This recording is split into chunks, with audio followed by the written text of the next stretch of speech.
Hello डिरॉल, कैसे हैं आप सभी। आई होप आप सभी बढ़िया होंगे। तो आज हम देखने जा रहे हैं 2023 में जो मैथ्स के क्वेश्चंस आए थे जवाहर नवोदय विद्यालय के, किस तरीके के थे और कैसे आप उनको सॉल्व कर सकते थे। और इसी तरीके के क्वेश्चंस और वीडियोस के लिए आपको just like, share and subscribe करना है, फॉलो करें और हमें इसी तरीके से सपोर्ट करते रहें। चलिए बिना किसी टाइम वेस्ट किए बढ़ते अपने क्वेश्चंस की तरफ। तो चलिए जी, फर्स्ट क्वेश्चन क्या कह रहा है, which of the following numbers is divisible bye 3, 4, 5 and 6। तो इनमें से कौन से नंबर है जो 3, 4 और 5 से 6 से डिवाइड हो जाएगा। तो सबसे पहले देख रहे हैं 3 से, तो ये तो 3 से नंबर हो जाएगा डिवाइड, 4 से भी हो जाएगा पर 5 से नहीं होगा, तो ये नंबर तो गया। सेकंड नंबर देख रहे हैं आपके पास 60 है, 3 से डिवाइड हो रहा है, 4 से भी डिवाइड हो जाता है, 15 4 ज़ा 60 होता है, 5 से भी डिवाइड हो रहा है, 6 से भी डिवाइड हो रहा है, तो ये आ गया जी आपके पास नंबर। 80 की अगर बात करें तो ये 3 से डिवाइड नहीं हो सकता है, ठीक है जी। वैसे ही 90 की बात करें तो 90 आपके पास 3 से तो डिवाइड हो रहा है पर 4 से डिवाइड नहीं होगा जी। 4 से अगर 90 को डिवाइड करने की कोशिश करेंगे तो ये डिवाइड नहीं होने वाला है, ठीक है जी। तो यहाँ पर आंसर क्या रह गया हमारा 60। तो सिंपल क्वेश्चन था। चलिए बढ़ते हैं नेक्स्ट क्वेश्चन की तरफ। अगला क्वेश्चन आपके पास 360 gram is what percent of 3 kg। तो अब देखिए इस तरह के जो क्वेश्चन आपके पास होते हैं, यहाँ आप देख रहे हैं जो इसका यूनिट है वो ग्राम है, जबकि यहाँ पे जो इसका यूनिट है वो केजी में रखा गया है। तो अब देखिए जब भी आप क्वेश्चन को सॉल्व करेंगे तो इसके यूनिट हमेशा सेम होने चाहिए, तो सेम यूनिट में ही ये सॉल्व किया जाएगा। और कोशिश करें कि बड़े वाले को ही हमेशा छोटे में चेंज करें, क्योंकि डायरेक्ट मल्टीप्लाई करना पड़ता है। तो आपको पता है 3 किलो में कितने ग्राम होंगे, 1 किलो में 1000 ग्राम, तो 3 किलो में 3000 ग्राम। तो अब 3 kg की जगह हम 3000 ग्राम देखेंगे और क्वेश्चन को सॉल्व करते हैं। जैसी कंडीशन दी होगी उसी हिसाब से क्वेश्चन को सॉल्व किया जाएगा। तो पहले 360 ग्राम लिखा है तो लिख दिया 360 ग्राम, तो ग्राम लिखने की ज़रूरत नहीं, यूनिट सेम हो गए। अब इज़, तो ध्यान रखें इज़ का मतलब होता है equal to, is equal to what percent. तो ध्यान रखें मैथ्स में जो वट है, वट का मतलब होता है एक्स, परसेंट तो लगा दिया परसेंट, ऑफ, ऑफ का मतलब क्या होता है मल्टीप्लाई, तो मल्टीप्लाई साथ में आ गया 3000। तो बस आपको ये x की वैल्यू निकालनी है, वट परसेंट मतलब x परसेंट। तो ये सॉल्व कर रहे हैं, तो इसको सॉल्व कर दिया 360। x परसेंट का मतलब x अपॉन 100 हो गया, क्योंकि परसेंट जब भी लिखा होता है नीचे क्या आता है 100, मल्टीप्लाई बाय 3000। तो 2 0 से 2 0 तो यहाँ कट हो गई, ठीक है जी। वैसे 30 को परे भेजेंगे, परे जाके ये क्या करेगा डिवाइड, तो यहाँ पर 360 को डिवाइड कर देगा 30। तो हमारे पास आंसर कितना रह गया, 3 1 ज़ा 3, 3 2 ज़ा 6, तो 12% आंसर।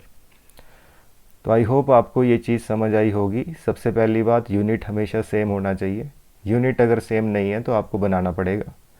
दूसरी बात हमने इसमें देखी कि हमेशा बड़े वाले को छोटे वाले में चेंज करना चाहिए, क्योंकि सीधा मल्टीप्लाई करना है, आपको बस उसका रिलेशन पता होना चाहिए। चलिए, तो आपने देखा कितना आ गया 12% आंसर। चलिए बढ़ते हैं नेक्स्ट क्वेश्चन की तरफ। My watch shows 7:05 AM। तो मेरी घड़ी में 7:05 हो रहे हैं। It is 25 minutes fast. तो जो घड़ी है वो 25 मिनट फास्ट है, तो सही टाइम क्या होगा। अब ऑब्वियस सी बात है, अगर मेरी घड़ी फास्ट है तो टाइम आपके पास अभी कम हुआ होगा, क्योंकि आपकी घड़ी तो फास्ट है, जितना भी टाइम आपका होगा उससे ज़्यादा आगे निकल गई होगी आपकी घड़ी। तो कितने मिनट फास्ट है, 25 मिनट्स। तो आपको जस्ट काम क्या करना है, 25 मिनट्स कर देंगे इसमें से माइनस, तो 7:05 हुए हैं। अगर मैं 25 मिनट माइनस करने, सबसे पहले 5 मिनट माइनस कर लेता हूँ 25 में से, ठीक है जी। 5 मैंने माइनस कर दिए तो कितना बच गया, 7 बज गए हैं। वैसे ही 20 मिनट बच गए, तो 20 अगर और माइनस कर दूं तो कितना टाइम हो जाएगा, 6:40। तो ये आ गया जी आपके पास 6:40 आंसर। बिल्कुल सिंपल है, 7:05 से 25 मिनट माइनस करने थे आपने, ठीक है जी। तो माइनस करने का तरीका क्या है, सबसे पहले 5 मिनट माइनस कर दिए हमने, तो कितने रह गए 20 मिनट। तो अभी 7 बज गए हैं, 20 मिनट अगर कम कर दें तो कितना बनेगा, 6:40 आंसर। तो आई होप आपको ये चीज़ समझ आई होगी, सिंपल सा क्वेश्चन था। चलिए next question, the length width and height of the water tank. तो लेंथ विड्थ और हाइट दे रखे हैं। कहता है tank is filled with water up to 6 metre height, और जो पानी है 6 मीटर हाइट पे भर रखा है अभी। तो एम्प्टी पोर्शन बताना है टैंक का कितना है। तो अब देख लेते हैं जी, हमारे पास सबसे पहली बात, ये कुछ इस तरीके से एक टैंक है। अब इसमें क्या किया गया है, इसमें आपके पास पानी भरा गया है, ठीक है जी। तो किसी लेवल पे इसको भरा गया है। अब जो खाली पोर्शन इसमें बच गया है ये आपको बताना है। आपके पास टैंक के पूरे डायमेंशन भी दिए हुए हैं, साथ ही साथ अभी ये भी बताया कि अभी कितना भरा हुआ है, ठीक है जी। तो ये कुछ टैंक है जो अभी इतना भरा है, ठीक है जी। तो आपको बताना है जो खाली बच गया है वो कितना है। तो चलिए आइए बताते हैं फटाफट से। तो सबसे पहली बात, हमारे पास काम क्या है, इस क्वेश्चन में काम क्या किया जाएगा, जब भी पानी का क्वेश्चन हो, लेंथ ब्रेड्थ हाइट दे रखी है, इसमें कितनी कैपेसिटी है, कितना इसमें आ सकता है, कितना इसमें खाली है, हर चीज़ में हमेशा वॉल्यूम काम आता है, ठीक है जी। तो हम बात करेंगे इसकी वॉल्यूम की। तो वॉल्यूम क्या होता है, अलग अलग साइड्स हैं, तो ये क्यूबॉइड है, 11 मीटर 10 मीटर 9 मीटर, अलग अलग साइड होगी तो क्यूबॉइड होगा। तो वैसे ही आपके पास इसको वॉल्यूम निकाल देंगे। वॉल्यूम क्या होता है, length into breadth into height. तो यहाँ से क्या निकलेगा, वॉल्यूम मतलब पूरे टैंक की कैपेसिटी, जो पूरा टैंक था उसकी कैपेसिटी कितनी है टोटल। तो हम मल्टीप्लाई कर रहे हैं, 11 9 से 99 और 0 और आ गया साथ में, ठीक है जी। 10 से मल्टीप्लाई कर दिया तो 990। तो ये थी पूरे टैंक की कैपेसिटी। अभी भरा हुआ कितना है, अभी जो हाइट है वो सिर्फ 6 रखी है क्योंकि इतना ही पानी भरा हुआ है। तो अभी जो भरे हुए की वॉल्यूम है वो कितना होगा, 11 इंटू 10 इंटू 6, क्योंकि इतना ही भरा है हाइट में। तो 66 और साथ में एक आ गई 0, 660 मीटर क्यूब। तो आपसे पूछा जा रहा है तो बताइए एम्प्टी पोर्शन कितना है। तो अगर हमारे पास 990 में से 660 भरा हुआ है तो एम्प्टी पोर्शन कितना हुआ, ऑब्वियस सी बात है माइनस कर देंगे इसको, कितना बन गया 330, 330। कितने में से, टोटल कैपेसिटी क्या है, टोटल कैपेसिटी है 990। जब भी पोर्शन निकालना है किसी का, कितने मार्क्स आए आपके, 25/50, 27/50, ये मार्क्स लिखे जाते हैं। तो वैसे ही पोर्शन को भी हमेशा अपॉन में, फ्रैक्शन में लिखा जाता है। तो टोटल 330 बचा है 990 में से खाली, तो ये खाली है तो 0 से 0 कट, 33 3 और ऊपर रह गया 1। तो कितना बन गया, 1/3 एम्प्टी है, खाली है। आपसे क्वेश्चन होता कि अभी भरे हुए का पोर्शन क्या है, जितना ये पोर्शन भरा हुआ है टैंक हमारे पास, उसका पोर्शन क्या है। तो भरा हुआ ऊपर लिखते, टोटल नीचे लिखते, ठीक है जी। फिर कट करते, फिर आपके पास भरे हुए का पोर्शन आता, 3 से कट रहा है, 3 2 जा 3 2 जा 3 3 जा 3 3 जा। तो अभी भरे हुए का पोर्शन ये है 22/33 और कट रहा है 11 से, 11 2 जा 11 3 जा। तो अभी भरा हुआ जो है वो 2/3 है। अभी खाली पूछा था तो खाली कितना आ गया, 1/3। तो ध्यान रखें, ये सिर्फ मैंने आपको इसीलिए बताया है ताकि आपको कभी भी क्वेश्चन आए तो किस तरीके से करना है उसका ध्यान रखें। तो अभी खाली पूछ रहा था तो ऊपर लिखा खाली और नीचे लिखा टोटल, तो पोर्शन निकाल दिया, तो 1/3 पोर्शन इसका एम्प्टी है। तो ये आ गया जी आपके पास आंसर। तो आई होप आपको ये चीज़ समझ आई होगी, नहीं आई है तो फिर से क्वेश्चन को देखें, दोबारा से क्वेश्चन देखें, ज़रूर समझ आएगा। अगला question, the difference between the cost price and selling price of A commodity is 240। तो ये बोल रहा है जी कॉस्ट प्राइस और सेलिंग प्राइस को माइनस करके 240 आ रहा है। अगर प्रॉफिट 20% है तो सेलिंग प्राइस क्या है, प्रॉफिट अगर 20% है तो बताइए सेलिंग प्राइस क्या है। तो अब देखिए आपके पास, जब भी आपके पास क्वेश्चन इस तरीके का हो, 20% दे रखा है, एक ही परसेंटेज से सारा क्वेश्चन सॉल्व किया जा सकता है। सबसे पहले इस 20% को लिख देंगे, 20% का मतलब 20/100 होता है। कट रहा है नंबर तो कट कर देंगे, 25 100 होता है, तो ये आपके पास बन गया 1/5। ध्यान रखें, जिसको फुल कॉन्सेप्ट समझना है रेशियो एंड प्रोपोर्शन की वीडियो में, और ये प्रॉफिट एंड लॉस की वीडियो में इसको ज़रूर समझें, ऐसे क्वेश्चन आपके कराए गए हैं। तो ये जो नीचे लिखा गया है, नीचे हमेशा लिखा जाता है सीपी, कॉस्ट प्राइस, और जो ऊपर है ऊपर होगा हमेशा प्रॉफिट। ये क्या लिखा होता है, ये होता है प्रॉफिट, और जो नीचे होगा सीपी। तो आपको अच्छे से पता है अगर सीपी 5 है, प्रॉफिट आपके पास 1 रुपये है, तो बेचा कितने में होगा। ऑब्वियस सी बात है, 5 का ख़रीदा, 1 का प्रॉफिट, तो बेचा कितने में, 6 रुपये में, तो 6 रुपये में बेचा होगा। ये जो नंबर लिखे हैं ये क्या होते हैं, ये होते हैं रेशो। हमने रेशो में निकाल दिया है सीपी एसपी प्रॉफिट, और एक्चुअल वैल्यू आपके पास यहाँ पर दे रखी है। इससे पहले भी हमने फार्मूला डिस्कस किया है, जिसने पहले की वीडियो नहीं देखी है ज़रूर देखें। नीचे परसेंटेज, ऊपर एक्चुअल, मल्टीप्लाई करते हैं जो निकालना है, या नीचे रेशो, ऊपर एक्चुअल, मल्टीप्लाई करते हैं जो निकालना है। और जो ये एक्चुअल और रेशो होते हैं ये सेम वैल्यू होनी चाहिए। तो हम एक्चुअल वैल्यू देख रहे हैं कितनी है, 240, 240 एक्चुअल वैल्यू है, अपॉन रेशो में क्या है, तो 240 क्या है, ये है कॉस्ट प्राइस और सेलिंग प्राइस का डिफरेंस। तो रेशो में हमारे पास कॉस्ट प्राइस और सेलिंग प्राइस का डिफरेंस कितना आ रहा है, तो सेलिंग प्राइस में से कॉस्ट प्राइस माइनस करेंगे, 6 में से 5 गया 1, तो रेशो में डिफरेंस है 1, एक्चुअल में डिफरेंस है 240। मल्टीप्लाई करते हैं जो निकालना है, क्या निकालना है आपको, निकालना है सेलिंग प्राइस, तो मल्टीप्लाई करेंगे जो निकालना है, तो सेलिंग प्राइस 6, तो 1 का मतलब 240 है, तो 6 का मतलब क्या होगा, मल्टीप्लाई, तो 0 आ गया, 6 4 ज़ा 24, 6 2 ज़ा 12 और 2 14, तो 1440 आंसर। आई होप आपको ये चीज़ समझ आई होगी। अगर आपको ये चीज़ समझ नहीं आई है तो जल्द ही आपके पास अभी कॉन्सेप्चुअल वीडियो भी आने वाली है, जिसमें हर एक तरह के क्वेश्चंस आपको कराए जाएंगे। तो जितने भी स्टूडेंट्स हैं चैनल को लाइक शेयर सब्सक्राइब ज़रूर करें, क्योंकि आपके पास जल्द ही एक वीडियो आने वाली है जिसमें आपके सभी के सभी कॉन्सेप्ट फिर से आपको रिवाइज़ कराए जाएंगे। एक रिवीजन क्लास आपकी ली जाएगी, उसमें इस तरह के सभी क्वेश्चंस कराए जाएंगे। तो चलिए बढ़ते हैं नेक्स्ट क्वेश्चन की तरफ। किसी को ना समझ आया हो फिर से देखें, नहीं तो इसकी जो आपकी पहले की वीडियोस बन रखी है, पूरा कॉन्सेप्ट देखने के लिए प्रॉफिट एंड लॉस और साथ ही साथ रेशियो एंड प्रोपोर्शन की वीडियो ज़रूर देखें। चलिए बढ़ते हैं नेक्स्ट क्वेश्चन की तरफ। तो चलिए जी अगला क्वेश्चन देख रहे हैं। अगला क्वेश्चन आपके पास, तो एक ट्रेन है जो कि 1250 मीटर लंबी है, 1 किलोमीटर का डिस्टेंस 2 मिनट में कवर करती है। तो अब देखिए, जब भी ऐसी सिचुएशन दी हो, आपके पास डिस्टेंस भी देता है, टाइम भी देता है। ये इसीलिए देता है ताकि आप यहाँ से स्पीड निकालें।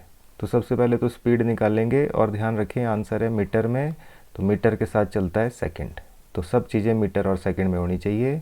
तो पहले इसको चेंज करेंगे, 1 किलोमीटर का मतलब 1000 मीटर होता है, वैसे 2 मिनट का मतलब हो जाएगा आपके पास, अब 1 मिनट में 60 सेकंड होते हैं, तो 2 मिनट में कितने हो जाएंगे, 60 से मल्टीप्लाई 120 सेकंड। तो स्पीड निकाल रहे हैं, स्पीड का फॉर्मूला डिस्टेंस अपॉन टाइम। ठीक है जी, तो ये हो गया हमारे पास डिस्टेंस अपॉन टाइम, तो 0 से 0 कट गया, और ये आपके पास स्पीड बन गई, 4 से कट रहा है, 4 3 ज़ा 12, 4 25 ज़ा 100, तो 25/3, 25/3 ये आपके पास बन गई स्पीड। ठीक है जी, स्पीड आ गई, और वो भी मीटर पर सेकंड में। तो अब आपके पास कह रहा है it crosses another stationary train, एक और ट्रेन को क्रॉस कर रहा है 4 मिनट में, सेकंड कंडीशन है अब। ठीक है जी, तो स्टेशनरी ट्रेन की लेंथ बताइए। तो सबसे पहली बात ध्यान रखें, जब भी ट्रेन किसी ऐसी चीज़ को क्रॉस करती है जिसकी कोई लेंथ होती है, तो उस वक्त टोटल जो डिस्टेंस होता है वो दोनों चीज़ों को प्लस करके निकलता है। एक ट्रेन है, एक पुल है, तो ट्रेन प्लस पुल टोटल डिस्टेंस निकलेगा। वैसे ही एक ट्रेन है, दूसरी भी ट्रेन है, तो टोटल डिस्टेंस आपके पास दोनों ट्रेन को प्लस करके निकलेगा, पहली बात। ठीक है जी, ध्यान रखेंगे इसको। तो अब आगे बढ़ रहे हैं, क्वेश्चन कर रहे हैं। तो ऐसे केस में डिस्टेंस क्या रहेगा, पहली ट्रेन कितनी है 1250 मीटर, प्लस दूसरी ट्रेन पता नहीं है तो x। वैसे ही जो टाइम है, टाइम कितना है आपके पास, टाइम है 4 मिनट, तो मीटर पर सेकंड में है सारा, मीटर और सेकंड में, तो मिनट को भी सेकंड में चेंज कर रहे हैं, तो ये आ गया 240 सेकंड। ये डिस्टेंस है, जो कि अभी निकालना है एक चीज़ इसमें, ठीक है जी। ये आपका टाइम है और वैसे ही स्पीड हमने निकाल रखी है। तो डिस्टेंस में हमारे को ये x की वैल्यू फाइंड आउट करनी है, जो ये ट्रेन है स्टेशनरी ट्रेन। तो फार्मूला वही है, डिस्टेंस का फार्मूला स्पीड इनटू टाइम। तो डिस्टेंस भर देते जी, डिस्टेंस कितना है आपके पास। तो डिस्टेंस हमने देख रखा है 1250 प्लस x। स्पीड कितनी है, स्पीड है 25/3। टाइम कितना है, टाइम है आपके पास 240 सेकेंड। तो ये आ गया 240। तो कट रहा है 3 से, 3 8 ज़ा 24, ये 0 हो गया, मल्टीप्लाई कर दिया तो 25 8 ज़ा 200 होता है, एक 0 और आगे 2000। तो 1250 प्लस x। अब वैसे ही x की वैल्यू निकालनी है तो इसको भेजना पड़ेगा परे। तो 2000 में से अगर 1250 माइनस कर दिया जाए तो ये कितना बन रहा है। तो ये बन गया जी हमारे पास 750 मीटर, 750 मीटर की ट्रेन है जी आंसर। तो चलिए वैसे ही बढ़ते हैं नेक्स्ट क्वेश्चन की तरफ। How many rectangular tiles of dimension 10 cm by 8 cm are required to cover the floor of a hall having dimensions 12 metre by 10 metre. फिर से देख रहे हैं आप, ये मीटर में है, ये सेंटीमीटर में है, तो यूनिट तो सेम होनी चाहिए और हमेशा बड़े वाले को ही चेंज करना चाहिए। तो सेंटीमीटर में और मीटर में कितने का रिलेशन है, 100 का। एक मीटर में 100 सेंटीमीटर, तो 12 मीटर में 1200 सेंटीमीटर, ठीक है जी। तो चलिए इसको कर लेते हैं। तो हमारे पास काम क्या है और क्वेश्चन को भी समझ लेते हैं। तो एक फ्लोर में टाइल्स लगानी है। वैसे हम पहले भी डिस्कस कर चुके हैं इस तरह के क्वेश्चन, टाइल्स लगाने वाले क्वेश्चन हो, नंबर ऑफ़ टाइल्स कैसे निकलेगी। तो नंबर ऑफ़ टाइल्स निकालने के लिए आपको काम सिर्फ इतना है, बड़ा एरिया डिवाइडेड बाय छोटा एरिया। बड़ा एरिया डिवाइडेड बाय छोटा एरिया। बड़ा एरिया मतलब फ्लोर, छोटा एरिया मतलब टाइल। तो एक टाइल के एरिया से पूरे फ्लोर के एरिया को डिवाइड करेंगे तो नंबर ऑफ़ टाइल्स निकलेगी, नंबर ऑफ़ टाइल्स निकलेगी, ठीक है जी। चलिए तो निकाल देते हैं नंबर ऑफ़ टाइल्स। तो ऊपर लिखेंगे नंबर ऑफ़ टाइल्स, ठीक है जी। तो नंबर ऑफ़ टाइल्स कैसे निकालेंगे, ऊपर लिखेंगे बड़ा एरिया। तो 12 मीटर का मतलब क्या होगा, 1200 सेंटीमीटर। वैसे 10 मीटर का मतलब क्या होगा, 10 के साथ 2 ज़ीरो और आ जाएगी, हो गया ये भी सेंटीमीटर में चेंज। डिवाइड किससे करना है, एक टाइल के एरिया से। एक टाइल के एरिया क्या है, 10/8 का, ठीक है जी। Length into breadth, rectangular tile है तो एरिया क्या होता है, लेंथ इंटू ब्रेड्थ। तो 0 से 0 कट गई है, 15 8 ज़ा 120 होता है, तो मल्टीप्लाई कर देंगे और आंसर भी आ गया है 15,000 आराम से। तो जैसा कि आपको समझाया गया है क्लासेस में भी कि आपको काम क्या करना होता है, बड़ा एरिया को छोटे एरिया से डिवाइड करना है और सीधा लिख के डिवाइड कर देना है, मल्टीप्लाई करने की ज़रूरत नहीं, क्योंकि नंबर तो बाद में कटने हैं, तो ध्यान रखेंगे। चलिए नेक्स्ट क्वेश्चन। तो अगला क्वेश्चन, बार का मतलब क्या होता है। बार का मतलब होता है सबसे पहले इसको सॉल्व किया जाएगा। वैसे भी अगर देखा जाए तो सबसे पहले हम इसी को सॉल्व करने वाले थे, तो अभी बार का कोई मतलब ही नहीं है यहाँ पे। 10 3 ज़ा 30, 50 में से 30 माइनस करेंगे कितना आएगा, 20। तो 100 में से माइनस करेंगे 20 तो कितना आएगा, 80। तो 400 को 80 से डिवाइड करेंगे कितना आएगा, 8 5 ज़ा 40, ठीक है जी। वैसे ही पहले मल्टीप्लाई है फिर प्लस करना है 5 को, तो 10 10 ज़ा 100 हो गया, प्लस करेंगे 5 तो 105 हो गया, ठीक है जी। तो सिंपल सा क्वेश्चन है, बिल्कुल ऐसे ही हो गया। यहाँ पे फिर से देख सकते हैं किस तरीके से किया। तो पहले मल्टीप्लाई किया 10 3 ज़ा 30, तो 50 में से 30 माइनस किया कितना हुआ, 20। 100 में से माइनस करना है 20 तो कितना है, 80। 400 से डिवाइड करना है, 400 को डिवाइड करना है तो कर दिया, 8 5 ज़ा 40, 5 बन गया। अब 10 और 10 है तो 10 10 को मल्टीप्लाई करेंगे तो 100 आएगा, प्लस करेंगे 5 तो कितना बन गया, 105। Simple question, simple solution. चलिए next question. A number with 4 और more digit is divisible by 8। तो 8 का डिविजिबिलिटी रूल पूछ रहा है। तो 8 का डिविजिबिलिटी रूल क्या होता है, सभी को पता है, लास्ट के 3 डिजिट अगर 8 से डिवाइड हो रहे हैं तो पूरा नंबर 8 से डिवाइड होगा, ठीक है जी, लास्ट के 3 डिजिट। चलिए वैसे ही नेक्स्ट क्वेश्चन। तो चलिए जी कर लेते हैं क्वेश्चन को। तो क्वेश्चन को किस तरीके से किया जाएगा, पहले आप देख रहे हैं 15% का प्रॉफिट। 15% का प्रॉफिट क्या होता है, 115%। वैसे ही 8% का प्रॉफिट क्या होता है, अगर 8% का प्रॉफिट हो जाए तो टोटल एज सेलिंग प्राइस 108% बनेगी। तो आपने कहा कि भाई यहाँ से यहाँ जब बेच रहे हैं तो इसमें 56 रुपये कम मिल रहे हैं, मतलब इसका और इसका डिफरेंस कितने का है, 56 रुपये का। अगर हम देखें एक्चुअल में तो 56 रुपये है, पर इसमें देख रहे हैं परसेंटेज में कितने का डिफरेंस आ रहा है, क्योंकि हमारे को एक्चुअल वैल्यू 56 रुपये दी है। तो यहाँ भी हम डिफरेंस देखेंगे, डिफरेंस ऊपर तो नीचे भी डिफरेंस निकालेंगे, तो कितना 7% आ गया जी। तो हमारे को यहाँ से यहाँ तक का डिफरेंस 7% है, जबकि एक्चुअल में डिफरेंस 56% है। ये 115 108 कैसे आया, फिर से समझ लीजिए। अगर 15% का प्रॉफिट हो जाए, सीपी तो हमेशा 100% होता है, अगर 15% का प्रॉफिट हो जाएगा तो बेचेगा कितने में, तो ऑब्वियस सी बात है 115% में। वैसे ही अगर 8% का प्रॉफिट हो जाए तो 108% में। तो इसने बोला इन दोनों का डिफरेंस है 56, हमारे पास परसेंटेज में है 7%। तो काम वही, नीचे परसेंट ऊपर एक्चुअल, मल्टीप्लाई करते जो निकालना क्या, सीपी मतलब 100%। तो 7 से कट गया, 7 8 56 और 7 में मल्टीप्लाई करके आ गया 800 आंसर। तो अगर किसी को फिर से कॉन्सेप्ट सीखने की बात की जाए तो कॉन्सेप्ट आप सीख सकते हैं पूरे टॉपिक से, किस तरीके से किया जाएगा। आप हमारे साथ ज्वाइन हो सकते हैं, इस तरीके के सभी कॉन्सेप्ट हम करते रहते हैं।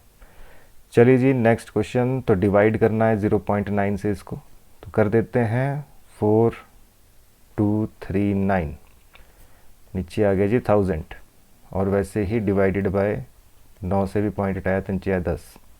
ठीक है जी, आप चाहे तो डिवाइड यहीं से कर लो, 0 से 0 कट गया, 9 से कट कर रहे हैं, 9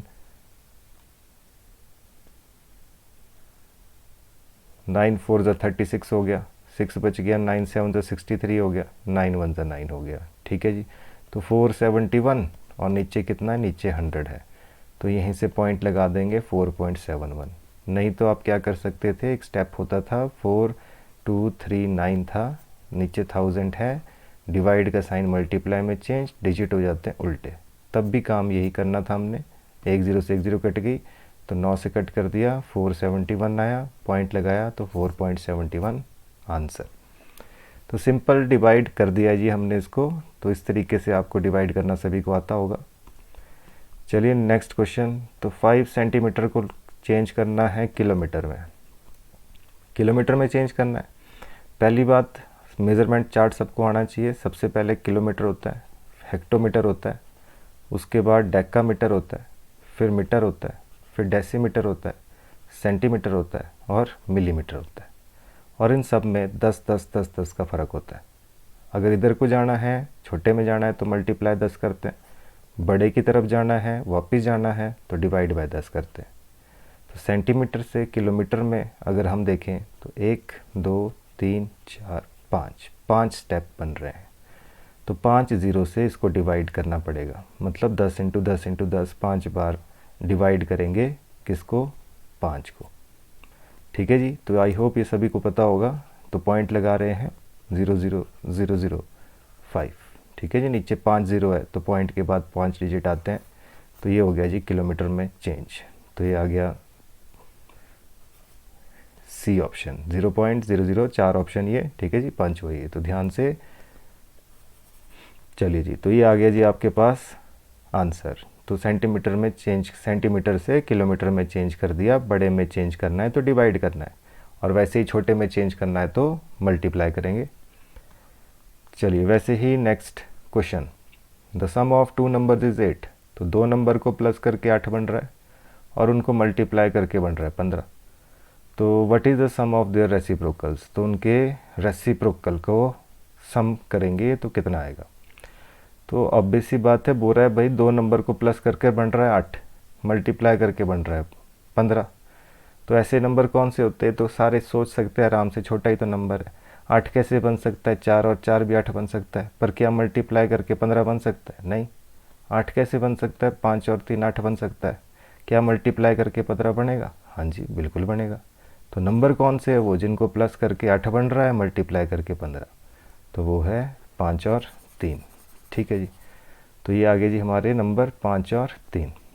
ये बोल रहा है कि इनका पहले रेसिप्रोकल करो। रेसिप्रोकल का मतलब होता है नंबर को उल्टा करना और साथ में उसको प्लस कर दो। उनके रेसिप्रोकल को प्लस करके कितना बनेगा, तो नीचे एलसीएम तो आ गया 15, 5 से कितना मल्टीप्लाई करूँ 15 बने 3, तो 3 ऊपर मल्टीप्लाई, 3 से कितना करूँ कि 15 बने 5, तो 5 ऊपर मल्टीप्लाई, तो ये कितना आ गया 8/15, तो 8/15 आंसर।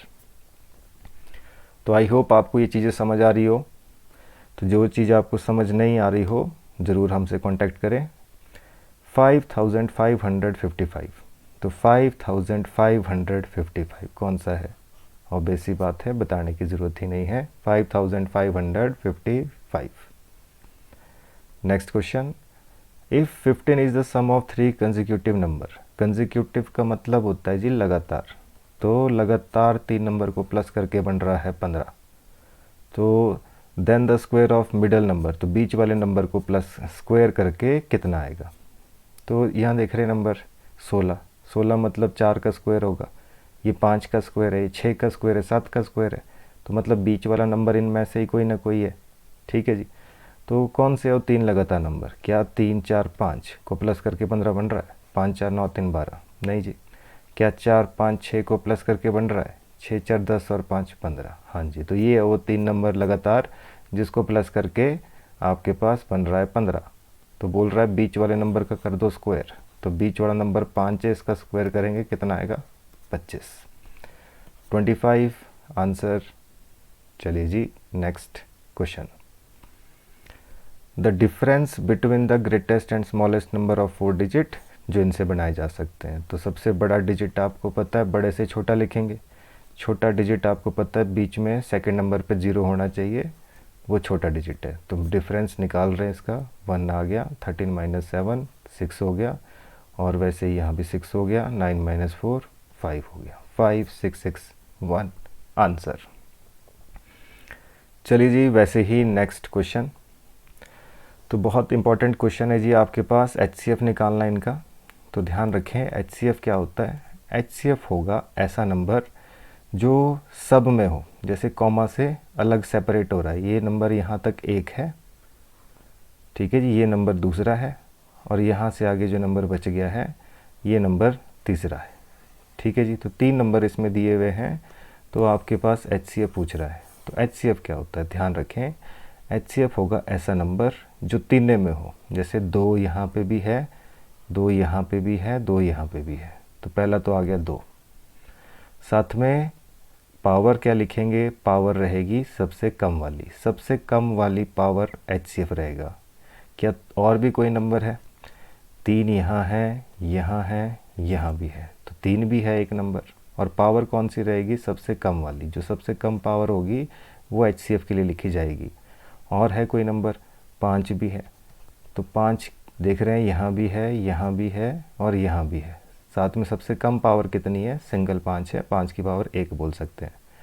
वैसे ही आप देख रहे हैं ये नंबर थे हमारे पास, तो यहाँ सिर्फ 2 3 और 5 यही 3 नंबर है जो कि तीनों में थे, तो 2 3 5 ही लिखा, और पावर कौन सी ली, पावर भी ली सबसे छोटी, सबसे कम वाली। और वैसे ही अगर एलसीएम पूछा होता है इसमें, तो अभी तो फ़िलहाल हमारे पास आंसर आ गया ये, ठीक है जी, 2 की पावर 2, 3 की पावर 2 5। एलसीएम पूछा होता तो सारे नंबर लेने थे, 2 भी, 3 भी, 5 भी, 7 भी, और जी आपके पास 13 भी, सभी नंबर लेने हैं, और पावर भी कौन सी लेनी है, सबसे बड़े वाली। तो जैसे इसमें देख रहे हैं 2 की पावर 4 सबसे ज़्यादा बार लिखा हुआ है, 3 की पावर सबसे ज़्यादा बार कितनी लिखी है, 4, 5 की पावर कितनी लिखी है, 5, वैसे ही 7 की पावर कितनी है सबसे ज़्यादा बार लिखी हुई, 2, और 13 एक ही बार है। तो ये आप देख सकते हैं ये इसका एलसीएम रहता, सारे नंबर पर लिखने एक बार और पावर लेनी है सबसे ज़्यादा। HCF क्या होगा, ऐसे नंबर जो तीनों में हो और पावर होगी सबसे कम वाली लेनी है, वो बनेगा आपका HCF। चलिए जी नेक्स्ट क्वेश्चन देखते हैं। A 1 kilometre long goods train is running at a speed of 45 km/h. The time taken by the goods train to pass through a 2 kilometre long tunnel. फिर से ट्रेन वाला क्वेश्चन है, tunnel को पार करना है, तो ऐसे केस में टोटल डिस्टेंस क्या रहेगा, ट्रेन प्लस टनल। ठीक है जी, ध्यान रखेंगे। और आंसर मिनट में है, तो आप किसी भी चीज़ में निकाल सकते हैं, आवर में रख सकते हैं, सब कुछ किलोमीटर आवर में ही है, तो आंसर हम किलोमीटर आवर को सॉल्व करेंगे तो आवर में आएगा, उसको बाद में मिनट में चेंज कर लेंगे। तो चलिए, तो 1 किलोमीटर है जी टोटल डिस्टेंस ट्रेन का, और साथ में 45 की इसकी स्पीड है, और ये 2 किलोमीटर लंबी टनल को पार कर रही है। तो टाइम पूछा जा रहा है, टाइम का फॉर्मूला क्या होता है, डिस्टेंस अपॉन स्पीड। डिस्टेंस क्या रहेगा, 1 किलोमीटर की ट्रेन प्लस 2 किलोमीटर की टनल, टोटल डिस्टेंस हो गया। स्पीड क्या रहेगी, स्पीड है 45 की, तो ये कितना बन गया 3/45। आप चाहे तो कट कर लीजिए, तो 3/45 कितना बना 1/15। और वैसे ही मिनट में पूछ रहा है तो मिनट में चेंज करना है, मल्टीप्लाई कर देंगे 60 से, क्योंकि अभी तो आवर में होगा क्वेश्चन, तो आवर में है तो मल्टीप्लाई कर देंगे। तो 15 4 ज़ा 60, तो आ गया 4 मिनट्स आंसर, 4 मिनट्स आंसर। तो आई होप आपको समझ आया हो, आसान सा क्वेश्चन था। नेक्स्ट क्वेश्चन, तो चलिए जी अगला question. A group of 80 students, 80 students हैं, पिकनिक पे गए, 20% स्टूडेंट गर्ल्स हैं, बाकी बॉयज़ हैं। How many girls should be added to make the boys as 70%। तो कितनी लड़कियों को ऐड किया जाए जिससे बॉयज़ 70% बन जाए। तो सबसे पहली बात, 70% होता कितना है 80 का, तो हम देख रहे हैं 2 0 से 2 0 कट 56, तो 56 बॉयज़ होने चाहिए, तब बनेंगे 70% बच्चे, 70% बॉयज़। अभी कितने हैं बॉयज़, अभी है 80%, क्योंकि 20% अगर हमारे पास गर्ल्स हैं तो बॉयज़ कितने हुए, बॉयज़ होंगे 80%। तो हम पहले बॉयज़ निकाल रहे हैं, अभी है कितने बॉयज़, तो बॉयज़ कितने हैं 64। तो अगर हम 8 कम कर देंगे तो 56 बन जाएंगे ये, तो मतलब 8 लड़कियां ऐड कर दें तो उससे क्या हो जाएगा, हमारे पास ये बॉयज़ 56 रह जाएंगे, जो कि 70% होगा। तो कितने करने पड़ेंगे, 8। चलिए जी, वैसे ही next question. Rahim got 10 marks more than Dinesh. तो इस तरह से क्वेश्चन हमने पहले भी किए हैं। George got 25 marks less than Rahim. Total marks 235 है, तो जॉर्ज के कितने होंगे। तो इस तरीके के क्वेश्चन हम पहले भी कर चुके हैं। तो चलिए फिर से एक और बार मान लेते हैं जॉर्ज के मार्क्स 80 है।